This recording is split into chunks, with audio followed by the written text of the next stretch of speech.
আমি যে ঘন্টার পর ঘন্টা একটা সময় কোনো প্রতিদানের আশা ছাড়াই কিবোর্ডে বসে থাকতাম। আমাকে তো আসলে কেউ বসে থাকতে বলতো না। এমনও গেছে হয়তো ৬-৭ ঘন্টা কিবোর্ডে বসে থাকতাম। তখন কি আসলে কোনো প্রত্যাশা নিয়ে বসে থাকতাম? এটা আমার প্রেম থেকে, গানের প্রতি প্রেম থেকে বসে থাকতাম। আমি যে গান লিখতাম, আমাকে কি কেউ বলেছে যে গান লিখো?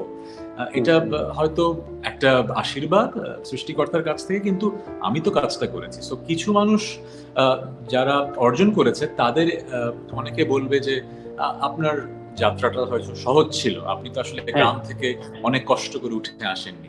এখন তাই যদি বলতে হয়, প্রত্যেকটা মানুষেরই কিছু সুবিধা থাকে, প্রত্যেকটা মানুষেরই কিছু অসুবিধা থাকে।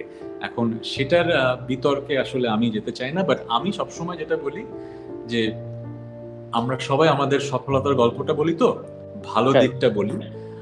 এই কারণে হয়তো মানুষ মনে করে যে জীবনটা অনেক সহজ। বাট জীবন একদমই সহজ না। আমাদের জীবনে অনেক স্ট্রাগল এর গল্প আছে যেগুলো আসলে কখনোই কাউকে বলা হয়নি। কারণ এই কথাগুলো বলে মানে করুণা পাওয়ার চেষ্টা কখনো করতে চাই না।